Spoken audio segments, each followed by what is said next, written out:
we're going to see that David kind of flows through a wide range of emotions, probably similar to what you flow through in your life on a regular basis. There's times when you're just overflowed with joy and you have shalom and peace and all of that going on, and other times where you feel picked on, oppressed, under siege, under attack, needing deliverance. And David gets to express all of that as he flows through these verses. Matter of fact, he goes through that cycle 3 or 4 or 5 or more times, where it sounds like, oh, he's all wonderfully happy and everything else, and all of a sudden he's like, revive me, I'm dying in the dust. And by the way, he's not raging at those who are just doing it wrong. He's raging at those who should know better, because it says those who forsake your Torah. So what would be the appropriate emotion that we should have for those who are forsaking the Torah?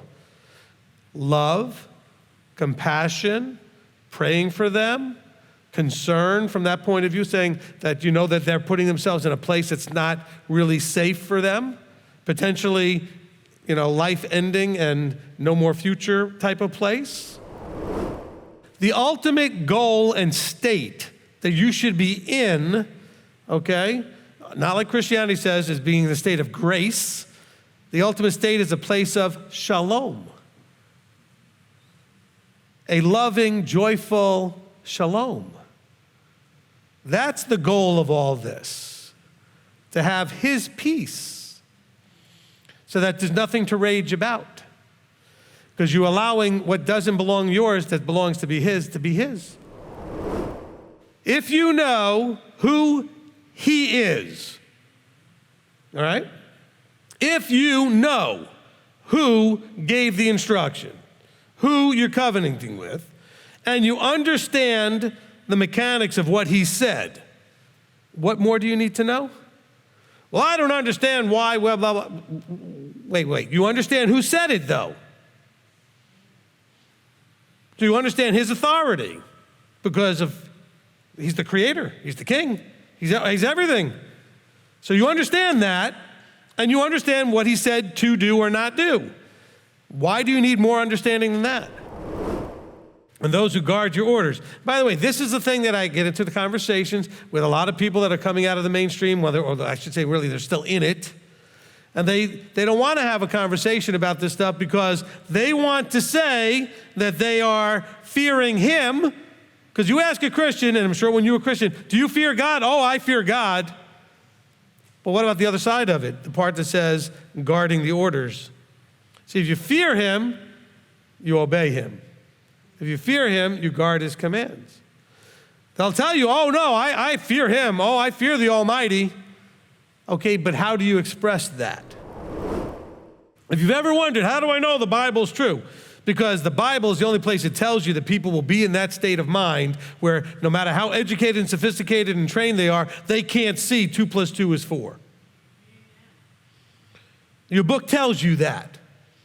Otherwise, you sit there, as you do often, and frustrated, talking to your highly intelligent sister, brother, mother, father, whoever, and you get mad, and you walk them through it. You hold the book, and you say, but there it is in black and white. And they're like, can't see it.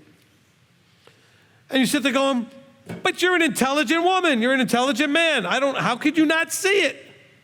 Of course, you forget that 5 years ago, you couldn't see it. He says, the proud have forged a lie against me, but with all my heart I observe your orders. I'm not going to allow, what's he saying? I'm not going to allow outside to affect what I'm doing. Outside influences or potential influences.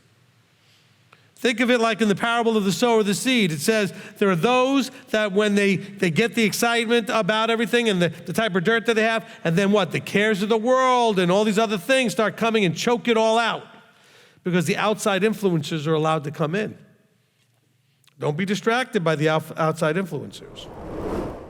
So some of you struggle because you feel alone and isolated. Well, you're set apart. That's a better word. Don't think, oh, I'm all by myself. No, you're set apart. Well, I'm isolated. No, you're set apart. Okay, think of it differently. This is hard to do by myself. David says it's hard to do by himself.